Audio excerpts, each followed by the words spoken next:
ناظرین اکرام، اس دوسرے دور کے سوالات میں آج ہمارے اسٹوڈیو مہمان حجت الاسلام جناب مولانا فیضان حیدر صاحب جوادی، ہم ان کا خیر مقدم کرتے ہیں۔ پہلے دور میں حجت الاسلام جناب مولانا حمید الحسن صاحب قبلہ تھے، اور چونکہ ان کے پاس وقت کی کمی تھی اس لیے تشریف لے گئے، اور حجت الاسلام سے ہم یہ پورا سلسلہ جاری رکھیں گے اور دیکھتے ہیں کہ یہ سوال کہاں سے ہے، لیکن اس سے پہلے ہم خیر مقدم تو کر لیں۔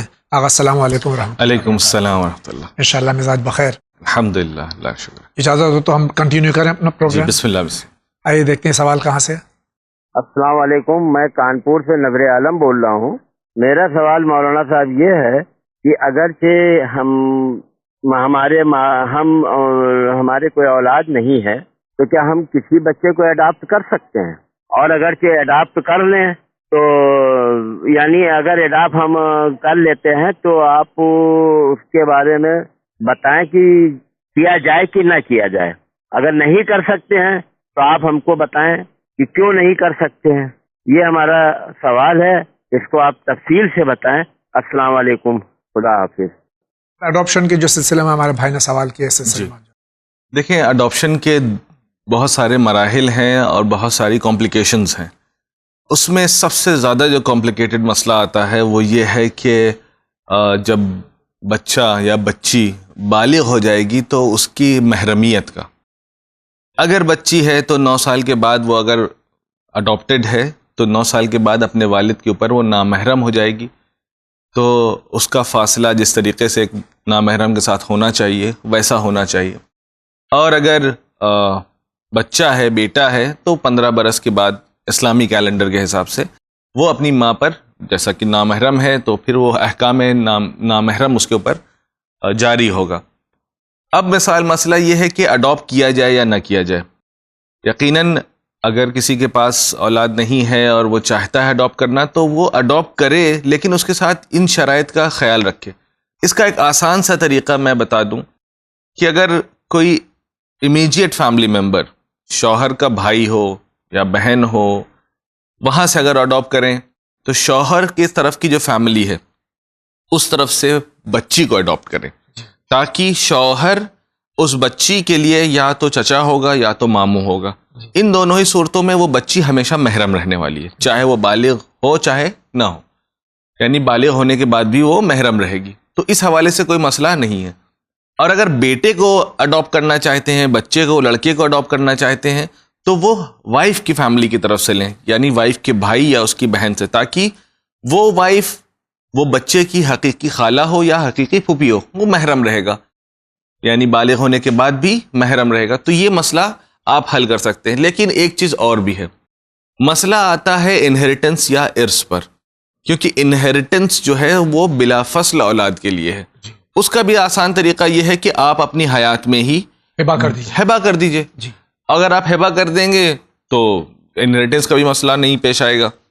تو یہ اس طریقے سے اس مسئلے کو حل کیا جا سکتا ہے۔ اس سے بڑھ کر اگر کوئی امیجیٹ فیملی ممبر میں کوئی حاضر نہیں ہے اپنے بچے کو دینے کے لیے، اڈاپٹ کرنے کے لیے، اور اگر آپ کسی یقیناً یتیم کی کفالت کرنا اس کا بہت زیادہ ثواب آیا ہے، اور اس طریقے سے کوئی یتیم خانے سے یا کوئی آرفنیج سے کسی بچے کو اڈاپٹ کرنا چاہتے ہیں، تو اس کے ساتھ جو میں نے مسئلہ بیان کیا کہ وہ محرمیت کا مسئلہ ہے، آپ اس کو اپنے گھر میں رکھیں۔ اگر اس محرمیت کو آپ صحیح سے ادا کر سکتے ہیں، کیونکہ کوئی بہت بڑا مسئلہ نہیں ہے، واجب حجاب کی ضرورت ہے بالغ ہونے کے بعد، بچی کے لیے بھی، اور اگر لڑکا اڈاپٹ کیا ہے تو والدہ کے لیے جو اس کو اڈاپٹ کر رہی ہے۔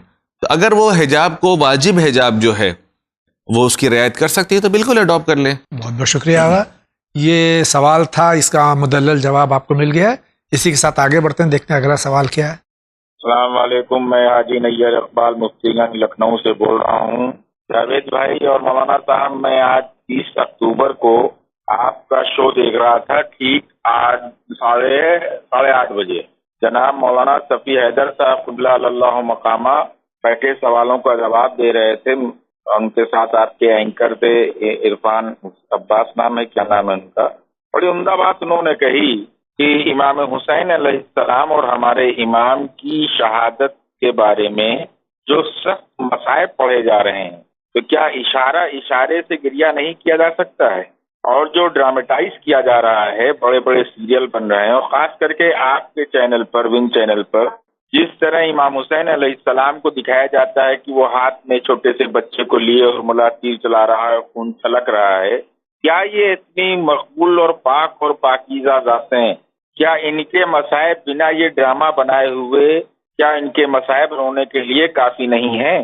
کیا 1400 سال پہلے جب یہ سب ایجاد نہیں تھا، ایمینیشن جو آپ کہیں گے ابھی مجھ سے، تو کیا اس وقت کے علماء دین اور علماء حق و ذاکرین امام حسین علیہ السلام اور ان کے اہل و عیال اور ان کے انصار اور اصحاب کی شہادت بیان کرتے تھے، تو کیا مومنین اس پر گریہ زاری نہیں کرتے تھے؟ بڑی عمدہ بات انہوں نے کہی صفی حیدر صاحب نے کہ یہ سب دکھا کر کے آپ قوم کے بچوں کو سخت دل بنا رہے ہیں، اور سخت دل اور سنگ دل بنانا کہاں تک جائز ہے؟ برائے مہربانی میرا آپ سے یہ گزارش ہے کہ آپ زمانے کی ہوا میں نہ بہ کر ون چینل کم سے کم اپنے کو شریعت اور آل محمد کی ہدایت کی. اس کے لیے آپ کا کیا جواب ہے؟ دیکھیں، ان کے سوالات میں کئی حصے ہیں. ایک حصہ یہ ہے کہ کیا اشارے میں باتیں نہیں کہی جا سکتی، کیا اس پہ لوگ گریہ نہیں کر سکتے؟ یقیناً اشارے میں باتیں ان سے کی جاتی ہیں جن کو پورا واقعہ پتہ ہو. جی. اور ہماری نئی جنریشن اور جو ابھی صورتحال ہے، جو ابھی ہمارے زمانے میں جو لوگ موجود ہیں، چاہے وہ بڑے ہوں چاہے وہ چھوٹے، میں یہ جاننا چاہتا ہوں کہ خود انصاف سے پبلک یہ بتائے کہ کتنے لوگوں نے کتاب اٹھا کے کربلا کے واقعے کو تفصیل سے پڑھا ہے. جی. اگر آپ کربلا کے واقعے کو جس طریقے سے ہمارے ہاں یوتھ میں ناولز پڑھنے کا ایک شوق ہے کہ میں نے ہیری پوٹر پڑھی ہے، میں نے ڈین براؤن کو پڑھا ہے، میں نے دوسرے رائٹرز کو پڑھا ہے، تو یہ بتائیں کہ کتنے لوگوں نے جو ہے کربلا کے واقعے کو پڑھا ہے. اشارے میں بات تب کی جا سکتی ہے جب آپ کے پاس کچھ پس منظر ہو، آپ کو باتیں پتہ ہوں، اس کے بعد میں اشارہ ہو. لیکن جہاں تک یہ سوال ہے ڈراماٹائز کرنے کا، تو یہ ڈراماٹائز نہیں کیا جا رہا ہے کہ ہر آدمی اس بات کو ایکسیپٹ کرے گا کہ جو ویژول طریقے سے جو انسان دیکھتا ہے، جو آنکھوں دیکھا حال ہوتا ہے، وہ اس کو بہتر سمجھ سکتا ہے، درک کر سکتا ہے. ایک مسئلہ یہ. دوسرا مسئلہ یہ کہ یہ ڈراماٹائز کرنا اس کو شاید لفظ بھی صحیح نہ ہو. کسی بھی سیریل کو جب جمہوریہ اسلامی میں بنتا ہے تو اس کے پیچھے ایک ریسرچ ٹیم ہوتی ہے جس کے اوپر مراجع اور جو تاریخ کے جو اسپیشلسٹ ہوتے ہیں وہ ناظر ہوتے ہیں کہ ہر ایک سین، جیسے جناب یوسف کا سیریل بنا تو اس کے ہر ایک سین کے اوپر ڈیٹیل بحث ہوتی ہے کہ کوئی ایسی چیز نہ ہو کہ خدا نخواستہ ہم اچھا کام کرنے گئے اور خراب کر دیا. تو اس کے اوپر ٹیم ہوتی ہے، اوتھینٹسٹی دیکھا جاتا ہے کہ تاریخ میں کیا ہوا، اس کی اوتھینٹسٹی کو چیک کرنے کے بعد پھر آنے کے بعد وہ سیریل کے اس میں شکل میں ڈھالا جاتا ہے، تاکہ ہماری جو نئی جنریشن ہے جو قسی القلب ہونے کی بات کی کہ سنگ دل ہو جائے گی. سنگ دل جو ہے، اگر آپ ایسی بات کرتے ہیں تو آج کے زمانے میں کوئی بھی چیز آپ جو اگر آپ کے بچوں، اگر آپ کے گھر میں خدا نخواستہ ٹی وی چلتا ہے تو اس میں آج تو کل تو ہر ٹی وی میں اور ہر سیریل میں اور ہر فلم میں جسے کہا جائے ایسے سینز ہوتے ہیں کہ جس کو دیکھنے کے بعد آدمی قسی القلب بن سکتا ہے. لیکن یہاں پر جو واقعہ ہے یہ ہمارے ذہنوں کو ان تاریخی حقائق سے نزدیک کرنے کا انٹینشن ہے. خدا نخواستہ یہ قسی القلب کرنے کا نہیں ہے. یہ سمجھایا جا رہا ہے کہ وہ کیسے قسی القلب تھے، یہ بتانے کے لیے کہ اب آپ اس کو سمجھیے، اس سے کہ یہ جو سیریل ہیں ان کے ذریعے سے یہ سمجھائیں. کیونکہ وہی میں کہہ رہا ہوں کہ اگر آپ تاریخ کی کتابیں اٹھا کے پڑھنا شروع کر دیں تو اشاروں میں بات ہو جائے، کوئی مسئلہ ہی نہیں ہے. تو یہ سیریل صرف آپ اور ہم نہیں دیکھ رہے ہیں، غیر شیعہ حضرات دیکھ رہے ہیں، غیر مسلمان دیکھ رہے ہیں. ان کو کون سی پڑھی ہے؟ ان کو اشاروں میں کیسے سمجھیں گے؟ وہ اشاروں میں کیسے سمجھیں گے؟ وہ کیا پڑھا ہے کہ وہ جا کے دیکھیں کہ کربلا میں کیا ہوا. تو یہ ایک سیریل ایک ایسی چیز ہے، ایک ایسا ذریعہ ہے کہ جس کے ذریعے سے ہم اپنی تاریخ کو دوسروں کے لیے بھی پہنچا سکتے ہیں. اور یہ مراجع کرام کے حکم سے اور ان کی اجازت سے، ان کے زیر نگرانی یہ بنایا جاتا ہے. اس کے بعد اس کی ایڈیٹنگ ہوتی ہے باقاعدہ کہ کوئی ایسی چیز خدا نخواستہ کوئی ایسا سین نہ ہو جو کہ شریعت کے خلاف ہو. بہت بہت شکریہ. آگے بڑھتے ہیں. السلام علیکم، میں چنئی سے بول رہا ہوں، میرا نام مقصود ہے. کیا آپ پلیز بتا سکتے ہیں کہ چیس کھیلنا سورہ مائدہ آیت نمبر 92-91 کے مطابق حرام ہے؟ کیا یہ چیس کے بارے میں اسپیسیفک کچھ کہتی ہے یا نہیں؟ شکریہ. سورہ مائدہ میں چیس کے بارے میں جو ذکر ہے، بھائی پوچھ رہے ہیں یہ جائز ہے یا حرام ہے؟ سورہ مائدہ کی آیت نمبر 91 کا جہاں یہ ذکر کر رہے ہیں وہاں پر لفظ قمار آیا ہے. جی قمار یعنی وہ چیز جو گیمبلنگ کے لیے یوز ہوتا ہو. جی وہاں پر نہ فقط چیس بلکہ ہر وہ چیز جس سے گیمبلنگ کی جاتی ہو، جوا کھیلا جا سکتا ہو، وہ سب اس میں حرام قرار دیا ہے. تو اس میں ایک چیز یہ کہا جاتا ہے کہ اسپیسیفکلی یہاں پہ چیس کا ذکر نہیں ہوا خاص طور پہ. تو قرآن جو ہے، جیسا کہ پچھلے سوال میں بات ہو اشارے میں، جی تو قرآن کے پاس اتنی مہلت نہیں ہے کہ وہ ہر چیز تفصیل میں بیان کرے، لیکن چیس کا ذکر احادیث میں بہت تفصیل سے آیا ہے. جی خود امام سجاد سے آیا ہے. خود جب امام حسین کا یہ کربلا کا کاروان لٹا ہوا جب شام پہنچا تو وہاں پہ یزید چیس کھیل رہا تھا. جی تو امام سجاد کا جملہ ہے کہ یہ کام مثلا حرام کام کر رہا ہے. تو اس طریقے کی روایات ملتی ہیں جس میں چیس کو اس خاص طور پہ اسپیسیفکلی حرام قرار دیا گیا ہے. یعنی اگر اس آیت سے بھی آپ کو نہیں سمجھ میں آتا ہے تو دوسری جگہ پر حرام موجود ہے. بہت بہت شکریہ. آپ کا کیا سوال ہے، فرمائیے. میں دلی سے بول رہا ہوں، میرا نام ماجد ہے. مجھے ابھی مولانا صاحب کا میں دیکھ رہا ہوں وین چینل پہ، انہوں نے کسی سوال کے جواب میں، کسی مسئلے کے جواب میں بتا دیا کہ بچے کا فارمل نام رکھنے سے پہلے 1 ہفتے کے لیے اگر لڑکا ہوگا تو محمد رکھیں، لڑکی ہوگی تو فاطمہ رکھیں. تو مجھے یہ پوچھنا ہے کہ کیا یہ ہم محمد صلی اللہ علیہ وسلم کی توہین نہیں کر رہے ہیں؟ کیونکہ محمد کا نام جو ہے وہ اللہ نے بھی عزت سے ہمیشہ لیا ہے، جس کا قرآن پاک گواہ ہے. تو ہم انسان ہو کے محمد کیوں بولتے ہیں؟ ہم محمد بول نہیں سکتے ہیں کیونکہ محمد ایک ہی تھا، ایک ہی رہے گا تا گیا. اسی طرح حضرت فاطمہ زہرا ایک ہی تھی، کوئی فاطمہ خاتون جنت دوسری ہو نہیں سکتی. تو خالی فاطمہ کہنا کیا یہ توہین نہیں ہے؟ اس کا مجھے جواب چاہیے. السلام علیکم. کیا یہ جو ہمارے یہاں روایت ہے کہ جب بچہ پیدا ہو تو 7 دن تک اگر نام نہیں رکھا، 7 دن تک لڑکا ہو تو محمد کہیں اور لڑکی ہو تو فاطمہ کہیں، جی. ہمارے بھائی کو اس پہ اعتراض ہے. در واقع یہاں پہ ایک اچھی بات ہے، بجائے اس کا کہ ہم اس کو نیگیٹو سینس میں لیں. جی جب بچہ پیدا ہوتا ہے تو گھر میں ابھی بحث چل رہی ہوتی ہے کہ بچے کا نام کیا رکھا جائے. تو یہ بتائیے کہ اس دوران میں اس بچے کو کیا پکارا جائے. جیسے آج کل ہوتا ہے چنو منو، جی. چنٹو.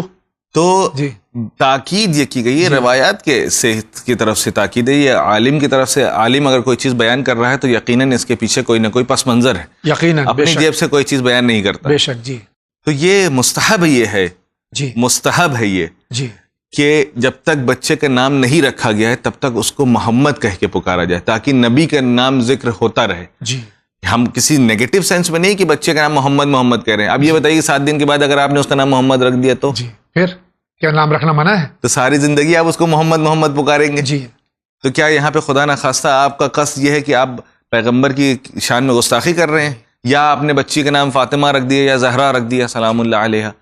تو کیا آپ اس کا نام جو ہے اگر پکار رہے ہیں تو کیا آپ قصد بے حرمتی رکھتے ہیں؟ مولانا نے اپنے بیٹے کا نام محمد رکھا. جی. جی تو محمد لفظ جو ہے آج بھی ہمارے مسلمانوں میں سب سے زیادہ رکھا جانے والا نام محمد ہے. پوری دنیا میں سب سے زیادہ نام اگر کوئی رکھا جاتا ہے تو وہ لفظ محمد ہے. تو کیا یہ ان کی توہین ہے؟ نہیں، ہم ان سے محبت کرتے ہیں، لہٰذا جب تک ہم نے کوئی نام معین نہیں کیا تو ہم ان کے نام سے پکار رہے ہیں. یہاں تک کہ عربوں میں بھی جو ہے یہ طریقہ آج بھی ہے. میں نے یہ دیکھا کہ ابھی میں 40 کی زیارت پہ گیا تھا تو وہاں پر جب کسی کا نام نہیں پتا ہوتا ہے تو پکارنے کے لیے یا محمد اس نام سے آواز دیتے ہیں، تاکہ پیغمبر کا نام جو ہے زبان پر جاری ہو. اس سے اے بھیا جیسے اپنے یہاں ہوتا ہے طریقہ، تو یہ بھیا کیا ہے؟ تو ان کے یہاں یہ لفظ ہے، یہ ان کے یہاں رواج ہے، یہ بہترین طریقہ ہے کہ اگر کسی کو نام نہ بھی ہو اس کو اس نام سے پکارا جائے تو کبھی ناراض نہیں ہوگا بلکہ خوش ہو جائے گا کہ اس کو پیغمبر کے نام سے خطاب کیا جا رہا ہے. سلام اللہ علیہ. بہت بہت شکریہ. اگلا سوال. میں سلمان حیدر جعفری بول رہا ہوں، یوپی ضلع بجنور چین پور گاؤں. میرا سوال یہ ہے کہ ایک عالم دین کے پیچھے اس وقت نماز پڑھنا جائز ہے کہ نہیں، جبکہ ہمیں معلوم ہے کہ وہ اس کے بعد جو ذریعہ معاش ہے وہ حرام کا ہے. تو کیا اس کی باتیں ماننی صحیح ہے؟ یہ بتا دیجیے آپ بس. کہ غیر عادل امام کے پیچھے کیا نماز جائز ہے؟ شرط عدالت ہے، اگر عدالت اس کی ساقط ہے تو نماز پہ پڑھنا جائز نہیں ہے. لیکن اس میں یہ ثابت ہونا یعنی کہ عادل ہے یا نہیں اس پہ آپ کو یقین ہونا ضروری ہے. شک نہیں کر سکتے. شک نہیں. اگر آپ نے شک کیا ہے تو گویا آپ نے کسی بھی آدمی کے بارے میں نہ فقط عالم, اگر آپ کسی کی شک کی بنا پر کسی کو ظالم کہہ رہے ہیں تو آپ گنہگار ہو رہے ہیں. یعنی آپ نے کسی سے بات سن لیا جی اور اس بنا پر آپ نے جو ہے یہ طے کر لیا کہ نہیں یہ آدمی عادل نہیں ہے یا یہ آدمی جو ہے عالم ہے غیر عالم ہے, اس کے بارے میں آپ نے غلط گمان اپنے ذہن میں پیدا کر لیا تو آپ گنہگار ہیں. اور اگر عالم آپ کے سامنے, اچھا یہاں پر بھی مسئلہ یہ ہے کہ خود شخص اگر اس کے سامنے یہ ثابت ہو جائے کہ یہ جو عالم ہے یا جو صاحب ہیں وہ خدا نخواستہ عادل نہیں ہے تو ان کے بھی صرف اس شخص کے اوپر ہے. یہ نہیں کہ وہ کسی اور کے سامنے ثابت ہوا تھا پھر انہوں نے مجھ سے بتا دیا تو پھر اب میرے اوپر بھی ہو گیا. نہیں, آپ کیسے پتا چلے گا کہ ان صاحب نے آپ کے لیے صحیح بات بتائی ہے کہ نہیں بتائی؟ بے شک جی. تو صرف اس شخص, اگر آپ کو پرسنلی یقین ہے اس بات پہ کہ وہ خدا نخواستہ رزق حلال حرام ان کے گھر میں آتا ہے تو ٹھیک ہے, آپ ان کو آپ نہیں پڑھیے, لیکن دوسروں میں ڈھنڈورا بھی مت پیٹیے. ہاں, کیونکہ ہو سکتا ہے کہ آپ جس چیز کو معیار بنا رہے ہوں وہ دوسرے کے نزدیک وہ معیار نہ ہو. بہت بہت شکریہ. اگلا سوال. جی میں لکھنؤ شہر سے بول رہی ہوں اور میرا نام مصباح ہے. میرا سوال یہ ہے کہ مثلاً اگر ہم گھر سے وضو کر کے نکلتے ہیں کسی امام بارے میں جا کر, مثلاً ہمیں نماز پڑھنی ہے اور ہم گھر سے وضو کر کے نکلیں, لیکن اگر ہمارا پردہ پورا نہیں ہے, مثلاً پیر کا پردہ واجب ہے, ہم نے ساکس نہیں پہنے یا ہمارے ہاتھ کھلے ہوئے ہیں, تو کیا ہمارا وضو ٹوٹ جائے گا؟ بس شکریہ. بہن کا سوال تو صرف یہ ہے کہ گھر سے نکلے اور اگر مکمل حجاب نہیں ہے, پیر کھلے رہ گئے یا ہاتھ کھلے رہ گئے تو کیا وضو ٹوٹ جائے گا؟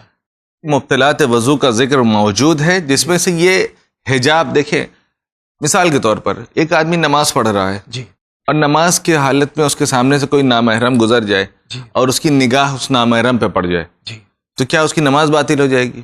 نہیں ہوگی.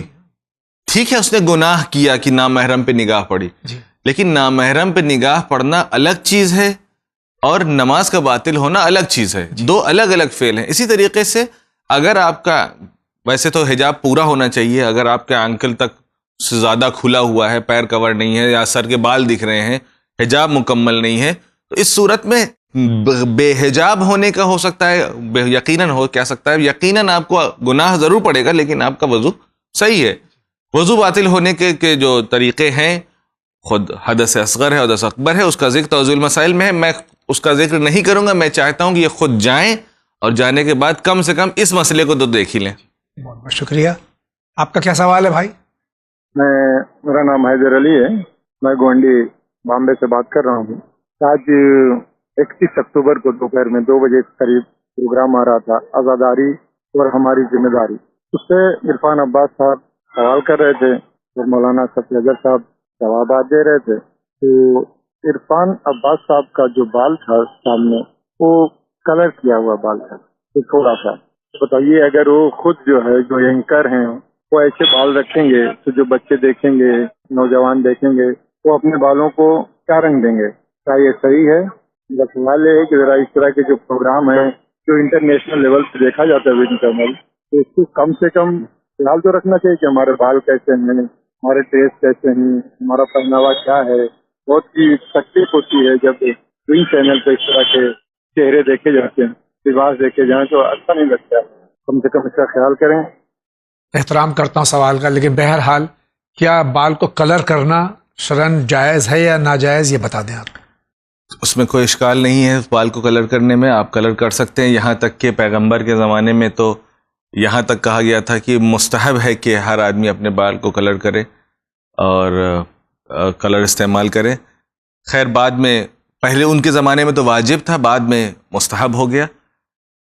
لیکن رہی بات یہ کہ کلر ان کے بال میں کس طریقے کا کلر ہے, تو دیکھیں جب اصل کام حرام نہیں ہے تو اس میں کسی آدمی کے پرسنل چوائس کو ہم یعنی اس کے اوپر اعتراض نہیں کر سکتے. حالانکہ اگر ان کو یہ لگتا ہے کہ وہ ایک ایسی جگہ پر ہیں جہاں سے بیڈ انفلوئنس ہو رہا ہے, دوسرے لوگوں پر برا اثر پڑ رہا ہے, تو ٹھیک ہے احتیاط کریں. لیکن یہ بھی دیکھنا پڑے گا کہ ان کو دیکھنے والے کتنے لوگ ہیں, اور وہ لوگ جو کہ ایک ہمارے معاشرے میں آئیڈیل ہیں جن کو دیکھ کے لوگ اپنا کلر چینج کر لیتے ہیں, اپنے بال کا سٹائل بدل لیتے ہیں, ان کی تعداد کتنی ہے؟ جی, ان کی تعداد کتنی ہے, تو یہ بھی دیکھنا ضروری ہے. آگے بڑھتے ہیں. السلام علیکم, ہم بول رہے ہیں کانپور سے صدف فاطمہ. ہم لوگ عزاداری کرتے ہیں, ہماری نند 10 تاریخ کو تابوت اٹھاتی ہے مولا حسین علیہ السلام کو, اور ہم اٹھاتے 6 تاریخ کو, اور ایک ہی تابوت ہے علی اکبر علیہ السلام کا. 6 تاریخ کو ہم تابوت اٹھاتے ہیں اور ایک ہی تابوت ہے. تو یہ بتائیے, نن کا ہماری پیسہ لگا ہوا ہے اور ہمارا نہیں لگا ہے, یہ بتائیے کہ ہدیہ دینا ضروری ہے, اور جلد سے جلد جواب دیجیے. کہ اگر کسی کی چیز ہے خریدی ہوئی, اس کے اجازت کے بغیر کیا ہم اس کو استعمال کر سکتے ہیں؟ اگر اس کی اجازت نہیں ہے تو یقیناً ہم اس کے سامان استعمال نہیں کر سکتے ہیں. جیسا کہ سوال میں بھی انہوں نے پوچھا کہ اگر ان کی نند نے ظاہراً اس تابوت کے لیے جو پیسہ خرچ کیا ہے, تو وہ قانوناً اور شرعاً دونوں طریقے سے اس تابوت کے اسٹرکچر کی مالک وہ ہیں. تو اگر وہ آپ کے اس تابوت کو استعمال کرنے سے راضی ہیں تو آپ یقیناً استعمال کر سکتے ہیں, اس میں پیسے دینے کی بھی ضرورت نہیں ہے. لیکن اگر راضی نہیں ہیں تو پھر اب آپ ان سے خود دریافت کریے کہ وہ پیسہ لے کے راضی ہوں گی یا آپ کو الگ سے ایک تابوت بنوانا پڑے گا. تو یہ مسئلہ اس طریقے سے حل کیا جا سکتا ہے. بہت بہت شکریہ. اگلے سائل کا سوال لیتے ہیں. السلام علیکم, ہم لکھنؤ سے بول رہے ہیں. ہمارا کوشچن یہ ہے کہ ذاکرہ نے مجلس میں پڑھا تھا کہ جب ہم نماز پڑھنے کے لیے بیٹھتے ہیں فرشتہ جو ہے اتنا لمبا ہوتا ہے جس کے پیر زمین پہ ہوتے ہیں, سر آسمان پہ ہوتا ہے. وہ جو ہے اگر ہماری نماز میں ذرا سی بھی غلطی ہوتی ہے تو وہ اوپر نماز مار کے چلا جاتا ہے. اور دوسرا کوشچن میرا یہ ہے کہ ہم جو ہے مرنے والے کا صدقہ کیسے نکالتے ہیں, اور مطلب جو زندہ لوگ ہیں ان کا صدقہ کس نیت سے نکالا جاتا ہے. انہوں نے کہیں سن لیا کہ کوئی ایسی روایت کہ اگر نماز میں صحباً کوئی غلطی ہو جائے تو منہ پہ پھینک کے ماری جاتی نماز, ایسی کوئی روایت ہے؟ ایک روایت ملتی ہے جس میں یہاں پر جس کی طرف خاتون نے اشارہ کیا کہ فرشتے کے, مجھے نہیں سمجھ میں آیا کہ اعتراض کس بات پہ ہے, کہ نماز کے منہ پہ مار دینے پہ اعتراض ہے کہ فرشتے کے سائز پہ اعتراض ہے.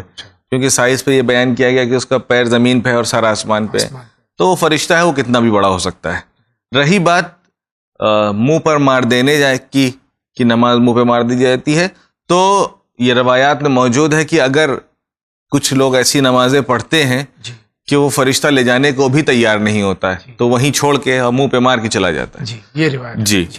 دوسرا یہ سوال کہ صدقہ کس طریقے سے دیا جائے میت کا اور زندہ میت کا, تو صدقہ دیا اس وجہ سے جاتا ہے کہ میت کی طرف سے صدقہ دے دیں کہ میں اپنے مرحومین کی طرف سے راہ خدا میں یہ صدقہ دیتی ہوں, اس کا ثواب میت کو پہنچے.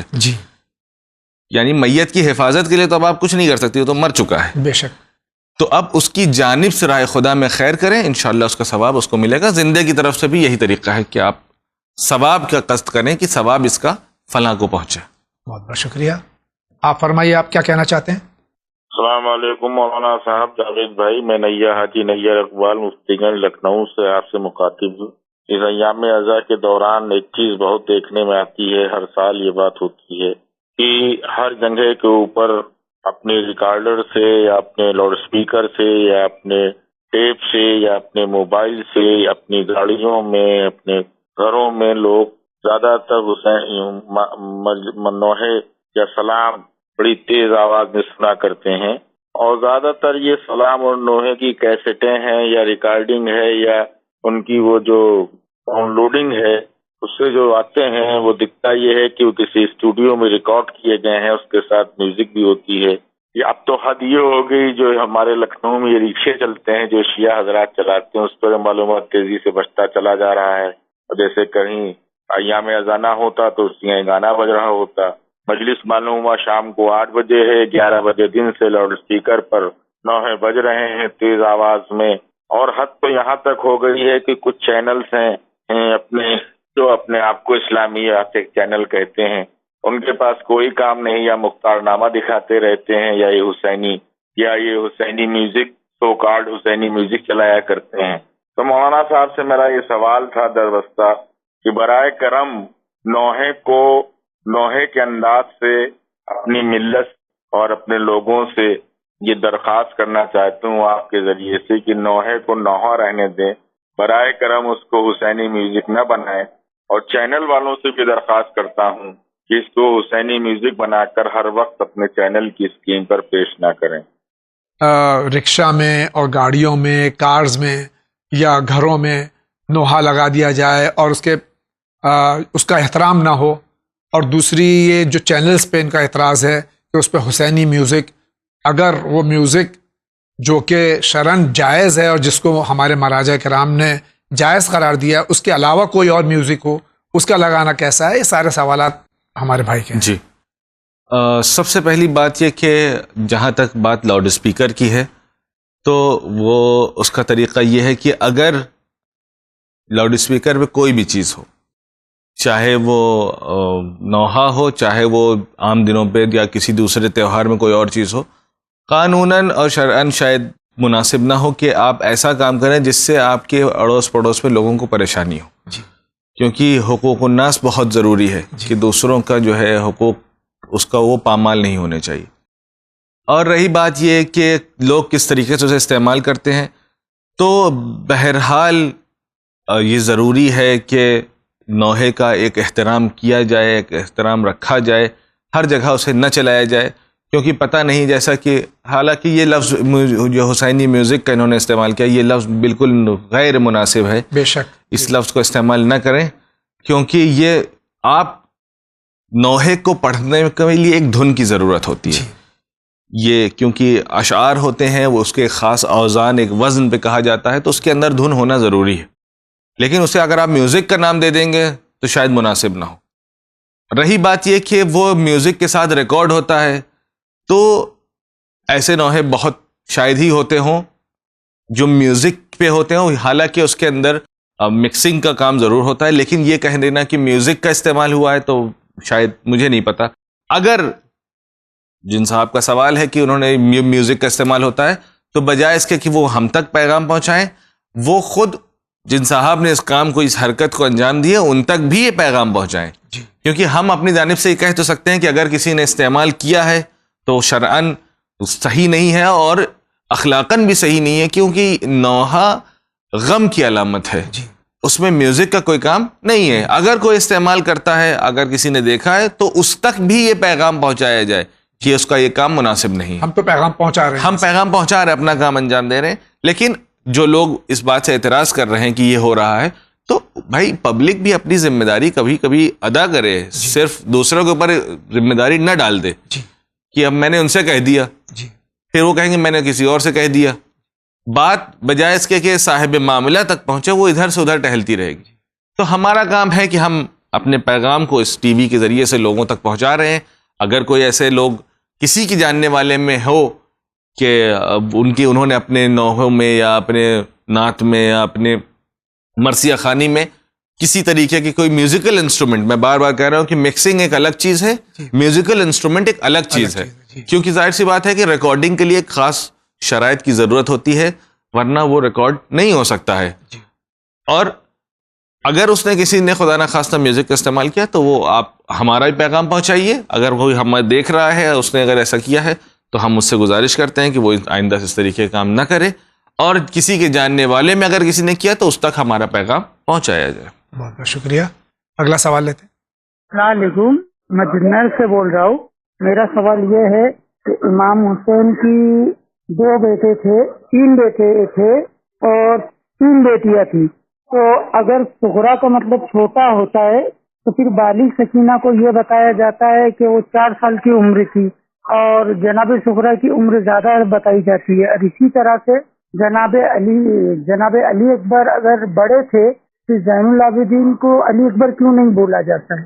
یہ میرے 2 سوال ہیں. خدا حافظ. امام حسین کا یہ کہنا تھا کہ میرے اگر 1000 اولاد بھی ہوں گے تو میں سب کا نام علی رکھوں گا. تو اب اگر ایک گھر میں سارے علی ہوں تو جیسا کہ ہم اور آپ جانتے ہیں کہ ان کے 3 بیٹے تھے، تینوں کے نام علی تھے. جیسا کہ آپ نے بھی کہا اور پہلے بھی ذکر ہو چکا ہے کہ علی اکبر اور علی اصغر یہ 2 وہ بیٹے تھے جو میدان کربلا میں شہید ہوئے. ایک علی وہ جو بڑے تھے، ایک علی وہ جو چھوٹے تھے. تو یہ 2 علی اکبر اور علی اصغر جو ہیں میدان کربلا میں شہید ہوئے. امام علی ابن الحسین یعنی امام زین العابدین علیہ الصلوۃ والسلام یہ کربلا میں چونکہ شہید نہیں ہوئے، اس وجہ سے ان کا نام صرف علی ابن الحسین کے نام سے کہا جاتا ہے. اور بعد میں القاب زین العابدین، سید الساجدین و دیگر القاب بھی موجود ہیں. رہی بات فاطمہ کی، جو ان کی بیٹیاں ہیں، تینوں کا نام فاطم تھا، فواتم، فاطمہ کبریٰ، فاطمہ صغریٰ اور جناب سکینہ. سکینہ یہاں پہ جس طریقے سے زین العابدین، امام زین العابدین کا لقب ہے، اسی طریقے سے جناب بی بی سکینہ کو سکینہ پکارا جاتا تھا. اب رہی بات فاطمہ کبریٰ اور صغریٰ میں، تو یہ امام حسین کی دو بیٹیاں تھیں. پہلی والی کا نام کبریٰ تھا، دوسری والی کا نام صغریٰ تھا، اس کے بعد جناب سکینہ تھا، جن کا اصلی نام بھی فاطمہ تھا. تینوں کا نام فاطمہ. تو اس ترتیب سے ان کے یہاں فرزندان تھے، اس میں کوئی کنفیوژن نہیں ہونا چاہیے. بہت بہت شکریہ. آپ کا کیا سوال ہے؟ میرا نام مہتاب روشن ہوا فرام بہار مظفر پور سے. میرا سوال ہے کہ عید کی نماز پڑھنے کے بعد اگر کوئی دکاندار ہے، کوئی ویوسائی ورگ کا لوگ ہیں، وہ اپنے ویوسائے کو کر سکتا ہے یا نہیں کر سکتا ہے؟ یہی میرا سوال ہے. خدا حافظ. اس کو ڈیٹیل سے بتائیں. بالکل حصہ لے سکتے ہیں، بلکہ اگر آپ جمعے کی نماز میں دیکھیں اور سورہ جمعہ میں بھی دیکھیں تو اس میں بھی اسی بات کی طرف اشارہ ہے کہ پہلے آپ آئیے نماز پڑھیے، پھر اس کے بعد فنتشروا، آپ دوسری جگہ جا کے منتشر ہو جائیے، بڑھ جائیے، تاکہ جو جمعے کا جو خطبہ ہے، جو اس میں پیغام دیا گیا ہے مومنین کو، وہ دوسروں تک بھی پہنچ سکے. ہمارے یہاں الٹا ہوتا ہے کہ جمعہ سے پہلے دکان کھلتی ہے، جمعے کے بعد دکان بند ہو جاتی ہے. اب عید میں بھی آپ ایسے ہی کر سکتے کہ آپ نماز پڑھیں، اس کے بعد آپ اپنے بزنس پہ جا سکتے، کوئی مسئلہ نہیں ہے، بلکہ آپ جو پیغام جو خطبے میں بیان ہوگا وہ دوسروں تک بھی پہنچے گا. السلام علیکم. السلام. الحمدللہ میں ایک مہندی آرٹسٹ ہوں اور ویڈو ہوں. مجھے یہ سوال کرنا ہے کہ کیا میں جس کو مہندی لگاتی ہوں اور مجھے پتہ چلے کہ وہ عورت پروسٹیٹیوٹ ہے، تو کیا مجھے وہ اس کی کمائی کا بھی علم نہیں ہے کہ حلال ہے یا حرام ہے، تو کیا میں اس کی کمائی لے سکتی ہوں؟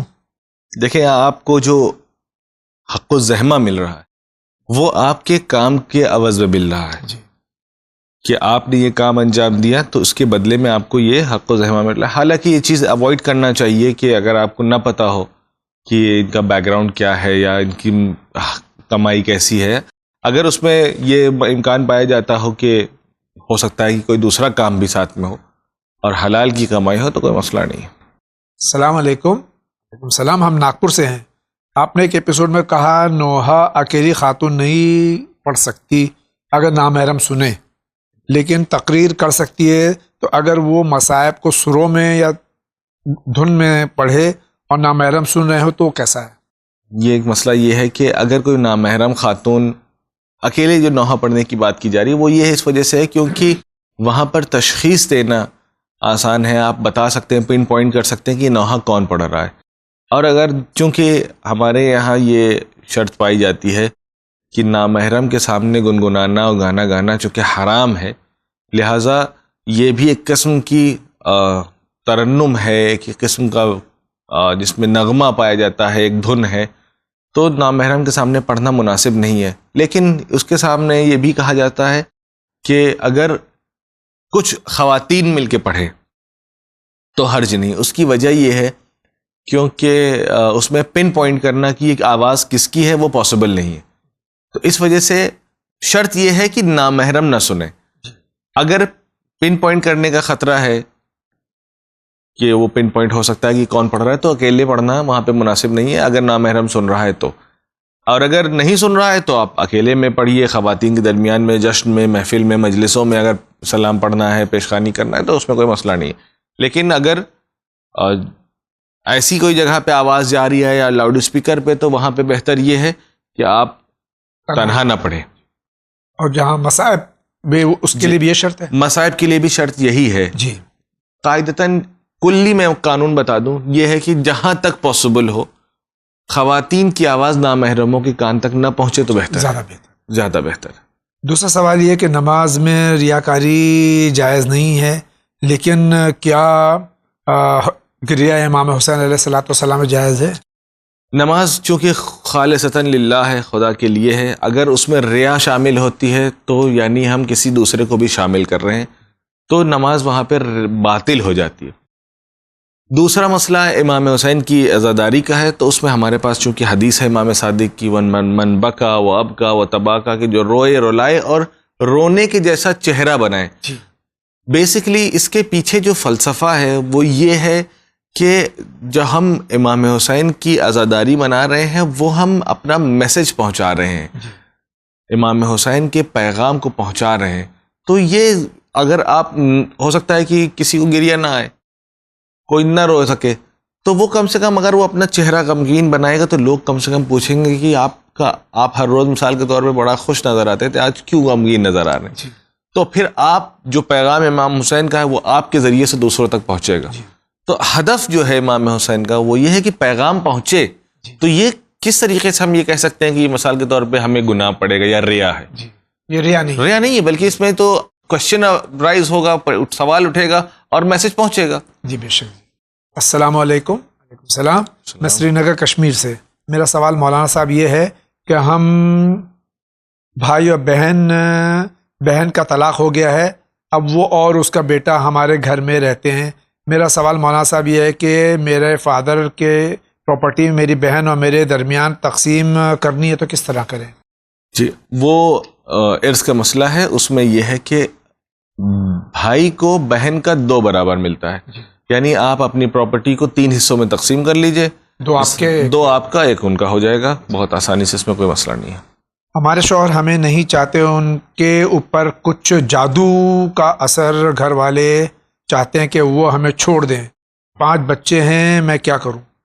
آپ ان کو نہ چھوڑیں. جو کچھ بھی دیکھیں، پہلی بات یہ کہ جادو کا اثر وغیرہ جہاں شاید ہوتا ہو، مجھے نہیں پتا. بہرحال سحر کا ذکر یقیناً قرآن میں بھی آیا ہے اور کچھ نہ کچھ حقیقت ضرور ہے، لیکن یہ ہر چیز کو جو ہے جادو کے اوپر ڈال دینا بھی مناسب نہیں ہے. ہر شوہر وہ اپنی زوجہ سے یقیناً محبت رکھتا ہے، کوئی نہ کوئی اس کی انسیت ہوتی ہے. اس کے اگر زوجہ سے مثال کے طور پر کسی بات پہ ناراض بھی ہو جائے تو اپنے بچوں کو وہ نہیں چھوڑ سکتا. تو یہ ہے کہ اگر آپ کو لگتا ہے، آپ اپنے اندر بھی دیکھیں کہ ہو سکتا ہے کسی چیز کی وجہ سے وہ آپ سے ناراض ہوں، تو آپ اپنے شوہر کو منانے کی کوشش کریں. انشاءاللہ خدا آپ کے رابطے کو مضبوط کرے گا. سلام علیکم. السلام. میرا سوال یہ ہے کہ اگر کوئی انسان ایک بار چوری کرتا ہے، 2 بار چوری کرتا ہے، وہ پریشان ہو جاتا ہے، وہ خدا سے معافی مانگتا ہے، نماز شب پڑھتا ہے، تو کیا خدا اسے معاف کر دے گا؟ پیغمبر اسلام یہ فرماتے ہیں کہ اگر کسی کا گناہ کوہ ابو قبیس سے بھی بڑا ہو، کوہ ابو قبیس ایک بہت بڑا پہاڑ تھا مکے میں، اس سے بھی بڑا اگر ہو تو خدا کی رحمت کے سامنے بہت چھوٹا ہے. اللہ یہ کہ وہ کفارہ واستکبرہ کی دوبارہ سے وہ گناہ میں ملوث ہو جائے. تو یہ بہتر ہے کہ اپنے گناہ سے توبہ کریں، انشاءاللہ خدا ضرور بخشے گا. بے شک. السلام علیکم. السلام. قرآن میں لکھا ہے وہ کھانے کی چیز جس پہ اللہ کے سوا اور کسی کا نام لیا گیا ہے وہ کھانا حرام ہے. پھر جو ہم لوگ نظر امام دلاتے ہیں اس کے بارے میں آپ کا کیا خیال ہے؟ سب سے پہلی بات یہ کہ اس کا کھانا یا نہ کھانا حرام نہیں ہے، بس یہ کہا گیا ہے کہ خدا کا نام لے کے مستحب ہے کہ کام شروع کیا جائے. لیکن یہ کیسے پتہ چلے گا کہ اگر ہم فاتحہ کر رہے ہیں تو فاتحہ میں بھی خدا کا ہی نام لے رہے ہیں، خدا کی بھیجی ہوئی آیات کی ہی تلاوت کر رہے ہیں. ہم اس کے ثواب کو یا اس کو ہم کسی کی شان میں ہدیہ کر رہے ہیں، اس میں کوئی مسئلہ نہیں ہے. تو اس کو آپ کھا سکتے ہیں اگر آپ کو کھانے کا من نہیں اور تو اصل یہ ہے کہ اس کو غریبوں میں دیا جائے.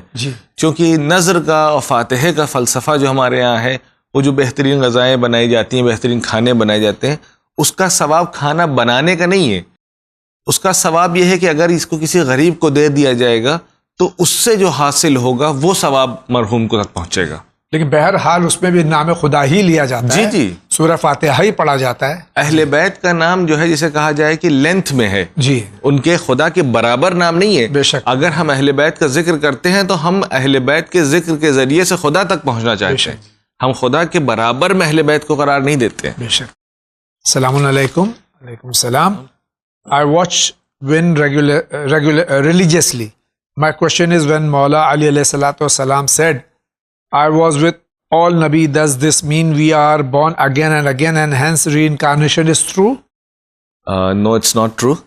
First of all, دوسری بات یہ ہے کہ خود پیغمبر اسلام کی بھی حدیث ہے کہ میں وہاں موجود تھا جب جناب آدم مٹی اور پانی کے درمیان میں تھے. تو اس کا مطلب یہ نہیں ہے کہ وہ فزیکلی طور پہ وہاں موجود تھے، عالم ارواح میں. جی عالم ارواح میں وہاں پر موجود تھے. اس میں کوئی حرج نہیں ہے. خود اول ما خلق اللہ نوری، سب سے پہلی چیز جو خدا نے خلق کی میرے نور کو خلق کیا. تو نوری موجود کو وہاں پہ ہونے میں کوئی اشکال نہیں ہے، وہ ہر جگہ تھے، ہر آدمی کے ساتھ میں تھے، اس میں کوئی مسئلہ نہیں ہے. السلام علیکم. علیکم السلام. آج مسلمانوں کو دنیا بھر میں اتنا ظلم کیوں ہو رہا ہے، اس کی وجہ کیا ہے اور ہم لوگ کیا کر سکتے ہیں؟ محمد عباس کا سوال ہے. ہم آج کے ظلم دیکھیے، ہر زمانے میں مسلمانوں کے اوپر ظلم ہوتا آیا ہے، اور کہ کہیں نہ کہیں مسلمانوں کے بھی اس میں کہیں نہ کہیں غلطیاں ہیں جس کی وجہ سے وہ ان کے اوپر ظلم ہو رہا ہے. آج کے دور میں بہترین طریقہ یہ ہے کہ مسلمان اپنے آپ کو انڈیپینڈنٹ بنائے اور سیلف سسٹیننگ بنائے. جو قوم بھی اگر آپ دیکھ لیں کہ جو قوم اپنے ہندوستان میں سیلف سسٹیننگ ہے، اپنے کام خود کر سکتی ہے. اگر آپ مثال کے طور پہ ہمارے یہاں سب سے زیادہ سکسیسفل جو قوم سمجھی جاتی ہے فائنینشلی اور ان کے اندر جو مشکلات کم سے کم تر ہے، وہ سکھ ہے، وہ سیلف سسٹیننگ ہے یا جین ہے. اور اگر دنیا کے لیول پہ دیکھا جاتا ہے تو وہ جوز ہیں، یہودی ہیں، وہ سیلف سسٹیننگ ہیں اور اپنا کام خود کرتے ہیں، کسی دوسرے کو نہیں. لیکن مسئلہ یہ ہے کہ ہمارے یہاں ہم اپنے کسی برادر مسلمان کی کامیابی کو برداشت ہی نہیں کر پاتے. یہ مسئلہ ہمارے اندر کا ہے. دنیا کی طرف سے اتنا زیادہ ظلم نہیں ہو رہا جتنا ہم خود اپنے لیے مصیبتیں کریٹ کر رہے ہیں. دوسری بات، اگر آپ کو یہ لگتا ہے کہ ظلم ہو رہا ہے تو ظلم کے خلاف قیام کرنا چاہیے، آپ کو اس کا مقابلہ کرنا چاہیے، تاکہ ظالم اس بات کی طرف متوجہ ہو کہ اگر آپ کے اوپر ظلم ہو رہا ہے تو اس کو بھی تو پتہ چلے کہ ظلم ہو رہا ہے. ہو سکتا ہے کہ وہ ایک اس فکر میں ہو کہ ہماری طرف سے کوئی ظلم نہیں ہو رہا ہے. کیوں؟ کیونکہ آپ کی طرف سے کوئی احتجاج نہیں ہو رہا ہے. کیونکہ اگر کسی کو تکلیف ہوتی ہے تو وہ اس کا اعلان کرتا ہے کہ مجھے تکلیف ہے. اگر آپ کی طرف سے کوئی اعلان ہی نہیں ہے، کوئی ایجیٹیشن ہی نہیں ہے، کوئی اظہار ہی نہیں ہو رہا ہے کہ مجھے تکلیف ہے، تو کیسے پتہ چلے گا کہ سامنے والے ظالم کو بھی کہ میں ظلم کر رہا ہوں. السلام علیکم. وعلیکم السلام. ہم پونے سے. میرا سوال ہے کہ اگر کوئی خاتون غسل نفاس ڈیلیوری کے بعد 10ویں دن پہ لے تو اس کا حکم کیا ہے؟ یعنی کیا کچھ دنوں بعد لے سکتی ہے تاکہ پاک ہو سکے؟ یعنی یہ مسئلہ جو ہے نفاس جو ہے اس کو بیان فرما دیں آپ. مسئلہ غسل نفاس یہ ہے کہ غسل نفاس جب کسی خاتون کے ہاں ولادت ہوتی ہے تو 10 دن تک جو مسلسل خون آتا ہے اس کو نفاس کا خون کہا جاتا ہے. تو 10 دن کے اندر اگر منقطع ہو گیا تو اس کے فوراً بعد جو اسے غسل کرنا ہے اسے غسل نفاس کہا جاتا ہے. اور اگر 10 دن سے بڑھ جائے گا تو پھر وہ استحاضہ کے صورت میں آ جائے گا. قلیبہ، قلیلہ، کثیرہ کی اس کی جو کنڈیشن شرائط ہے اس کے حساب سے اسے انجام دینا ہے. 10 دن کے زیادہ اگر خون آ رہا ہے خدا کسی وجہ سے، کوئی کمپلیکیشنز کی وجہ سے اگر آ رہا ہے تو پھر وہ نفاس سے باہر نکل جائے گا. اور اگر آپ کو شک ہو رہا ہے کہ یہ نفاس ہے کہ نہیں ہے تو 10 دن سے زیادہ نفاس نہیں آتا ہے. اور اگر آپ اس بات پہ شک کریں کہ اب مجھے غسل کون سا کرنا ہے تو آپ ایک غسل کی نیت سے آپ بہت سارے غسل کر سکتے ہیں. تو اگر آپ کو شک ہے کہ یہ 10ویں دن مثال کے طور پہ شک ہو جائے کہ اب یہ استحاضہ میں تبدیل ہو گیا ہے کہ ابھی بھی نفاس ہے، تو آپ دونوں غسل کی نیت کر کے ایک غسل کر لیں، کافی ہے. شکریہ. السلام علیکم. وعلیکم السلام. میرا نام رئیسہ ہے، رئیسہ علی رضا. میرے گھر میں چھوٹا سا ایک ممبر ہے، کیا یہ ضروری کہ وہ قبلہ رخ رکھا جائے؟ اس میں کوئی شرط نہیں ہے کہ وہ قبلہ رخی رکھا جائے. جس طریقے سے آپ کو وہ کمفرٹیبل دکھائی دیتا ہے کہ آپ کے یہاں اگر آپ کا مثال کے طور میں ممبر جو ہے وہ روب قبلہ نہیں تو کوئی اس پہ مسئلہ نہیں ہے. احترام کیجیے. احترام اس کا ضروری ہے. سلام مولانا صاحب اور جاوید بھائی. سلام. میرا نام زہرا ہے، بلند شہر سے ہوں. جی. مولا سلامت رکھے آپ کو اور آپ کی پوری چینل ون ٹیم کو. الہی میں آپ سب کو مولا سلامت رکھے. میرا سوال ہے کہ صدقے کے بارے میں جاننا چاہتی ہوں کہ خمس کیسے نکالتے ہیں، زکوٰۃ اور امام زمانہ کا پیسہ اور چینل ون کو ہم ان میں سے کون سا بھیج سکتے ہیں؟ دیکھیں، ہر چیز الگ الگ ہے. خمس الگ ہے، صدقہ الگ ہے، زکوٰۃ الگ ہے. اور یہ ہر چیز الگ الگ چیزوں پہ واجب ہوتی ہے. خمس آپ چینل ون کو بھیج سکتے ہیں، تمام مراجع کے اجازت چینل ون کے پاس موجود ہے. صدقے کے پیسہ بھی اگر آپ بھیجنا چاہیں تو بھیج سکتے ہیں. دوسری بات یہ کہ خمس جو ہے، جو آپ کا سال بھر کا خرچ ہے اس کو نکالنے کے بعد آپ نے جو ایکسپینسز تھے آپ نے جو خرچ کر دیا، اس کے بعد اگر کوئی رقم بچتی ہے، کوئی اماؤنٹ بچتا ہے تو اس کا 1/5 جو ہے، مثال کے طور پہ اگر کسی کے پاس 10,000 روپے بچے تو اس کا جو ہے 1/5 یعنی 2000 روپے خمس نکلے گا، جس میں سے آدھا جو کہ 1000 روپے بنتا ہے وہ سہم سادات ہے اور آدھا سہم امام ہے۔ تو سہم امام جو ہے آپ چینل ون کو یا دوسرے اگر کسی کے پاس اجازہ ہے اس کو صرف کرنے کا تو آپ اسے بھیج سکتی ہیں۔ لیکن ایک چیز اور میں بتا دوں سہم سادات کے حوالے سے کہ سہم سادات سید مستحق کو دینا ضروری ہے، یعنی وہ سید جو کہ فقیر ہو، نہ یہ کہ کوئی بھی سید آپ کو دکھا آپ نے کہا کہ یہ سید ہے ان کا حق دے دیا، نہیں، ایسا نہیں ہے۔ مثال کو میں آپ کو سید دکھ رہا ہوں، جاوید صاحب آپ کو سید دکھ رہے ہیں تو مجھے بھیج دیا جائے سہم سادات، نہیں۔ اگر آپ نے مثال کے طور پر مجھے بھیج دیا اور مجھے نہیں پتا ہے، کیونکہ اس میں بتانا شرط نہیں ہے، اگر مجھے نہیں پتا اور میں نے اسے خرچ بھی کر دیا تو ابھی بھی وہ آپ کی گردن پہ باقی ہے۔ وہ جو آپ نے مجھے بھیج دیا یا کسی غیر مستحق کو بھیج دیا سہم سادات، تو وہ ابھی بھی آپ کے اوپر باقی، وہ اس کے سمجھ لیجیے آپ نے اس کو گفٹ دے دیا، وہ آپ کی طرف سے اس نے خرچ کر دیا۔ تو یہ مستحق ہونا اس کی شرط ہے کہ ایسے آدمی کو دیا جائے کہ جو فقیر ہو، ایسا سید ہو جس کے پاس خدا نخواستہ مالی حالات اس کے اچھے نہ ہو۔ اس میں بھی میں کہہ رہا ہوں بار بار فقیر، کیونکہ ایسا ہوتا ہے کہ ایک ویل ٹو ڈو آدمی ہے لیکن اس کے یہاں کوئی فائنینشیل کرائسس آئے تو اس کے حالات خراب ہو گئے، تو لیکن وہ فقیر نہیں ہے، اس کے حالات ٹھیک نہیں ہیں، تو ایسے آدمی کو دیا جائے جس کے یہاں فقیر وہ ہوتا ہے جس کے پاس مہینے کے خرچ نہ ہو۔ ایسے آدمی کو دیا جا سکتا ہے کہ جو دن بھر تگ و دو کر رہا ہے، محنت کر رہا ہے، لیکن اس کے اخراجات پورے نہیں ہو رہے فیملی کے، ایسے آدمی کو جسے جو معاشرے میں جسے کہا جائے کہ ہاں یہ فقیر ہے اس کو دیا جائے تو بہتر ہے۔ اس میں ایک چیز یہ ہے کہ آپ ایسے لوگوں کو بھی دیا جا سکتا ہے جو اگر آپ اپنے بری و ذمہ ہونا چاہتے ہیں کہ اگر آپ کو ایسا آدمی نہیں مل رہا یا آپ تشخیص نہیں دے پا رہے ہیں کہ یہ فقیر ہے یا نہیں ہے، تو بعض علماء کے پاس اجازہ ہوتا ہے کہ آپ ان کو دیجئے تاکہ وہ آپ کی طرف سے صحیح آدمی تک پہنچا دے۔ اس صورت میں کیا ہے کہ آپ پھر اب آپ ذمہ دار نہیں ہیں، اگر آپ نے کسی عالم کو یا کسی ذمہ دار کو دے دیا تو پھر اب اس کی رسپانسبلٹی کہ وہ صحیح جگہ پہنچائے، آپ بری ذمہ ہو جائیں گے۔ السلام علیکم مولانا صاحب اور جاوید بھائی۔ السلام، میں اپنا نام نہیں بتانا چاہتی۔ میرے 2 سوال ہیں۔ پہلے یہ کہ کسی غیر کے بہکانے میں آ کر ہمارے رشتہ دار نے ہم سے بات کرنا چھوڑ دیا ہے اور ٹھیک اپنے بچوں سے سلام تک بند کروا دیا ہے، تو کیا یہ صحیح ہے؟ سب سے پہلی بات یہ کہ قطع رحم، اگر کسی سے کوئی رشتہ داری ہے اس سے اپنا رابطہ قطع کر دینا بہت ہی بڑا گناہ ہے۔ خود پیغمبر کی حدیث ہے کہ اگر کوئی رشتہ دار ہو اور وہ آپ سے 1 سال کے فاصلے پہ رہتا ہو، یعنی ٹریولنگ کا ٹائم 1 سال ہو، تو بھی آپ کو اس سے اپنا رابطہ برقرار رکھنا ہے، ولو بالسلام، یہاں تک کہ صرف سلام کے ذریعے سے۔ یعنی آپ کا کوئی بہت آج کے دور میں اگر میں مثال دوں تو آپ کا کوئی ریلیٹیو مثال کے طور پہ امریکہ میں رہتا ہے، آپ سے نہ اس سے ملاقات ہوتی ہے، نہ آپ نے اس کو کبھی دیکھا ہے، آپ کا کوئی دور کا کزن تھا جس کو 20 سال سے آپ نے نہیں دیکھا ہے، لیکن جہاں تک ممکن ہو اپنے رابطے کو برقرار رکھیں، چاہے واٹس ایپ سے ایک سلام کے ذریعے سے ہی۔ دوسرا سوال یہ کہ ہم نے ابھی ایک مجلس کرائی تو ہم نے ان لوگوں کو پیار سے بلایا، پر پتہ نہیں انہوں نے نہیں آئے وہ لوگ، اور اگلے دن کسی دوسرے کے یہاں مجلس تھی، وہ وہاں وہ گئے۔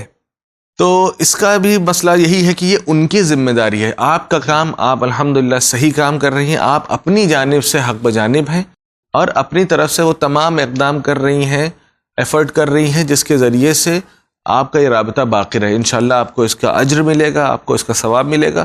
جو اس سے پیچھے ہٹ رہا ہے، جو اپنا کام نہیں انجام دے رہا ہے، وہ انشاءاللہ خدا اس کو سمجھے گا اور اس کے ساتھ اس کا جو بھی اس کو ملنا چاہیے، جیسا اس کے ساتھ ہونا چاہیے، وہ انشاءاللہ خدا اپنے ساتھ کرے اس کے ساتھ۔ ناظرین کرام، آج کے اس ایپیسوڈ کا وقت ختم ہوا چاہتا ہے۔ میں حجت الاسلام کا شکر گزار ہوں تشریف لائے، آپ کا بھی شکر گزار ہوں۔ سوالات بھیجتے رہیے، چینل ون سے مستفیض ہوتے رہیے۔ سوالات سے صرف آپ کو جو جوابات ملتے ہیں آپ مستفیض نہیں ہوتے، ہم سب مستفیض ہوتے ہیں، اس پر عمل کرنے کی پوری کوشش کریں۔ آج کا پہلا انعام جا رہا ہے جتنے بھی اللہ تعالیٰ کی مخلوق ہے، چاہے حیوانات ہے یا نباتات ہیں، جتنے بھی مخلوق ہے اور جس میں زندگی پائی جاتی ہے، تو اس میں روح کا کیا تصور ہے اور روح کے بارے میں کیا بتایا گیا ہے۔ اس امید کے ساتھ کہ چینل ون کی اعانت کرتے رہیں گے، مدد کرتے رہیں گے، آپ ہی کی مدد سے چینل ون چلتا ہے۔ سلامت رہیے، خوش رہیے۔ وآخر دعوانا ان الحمدللہ رب العالمین۔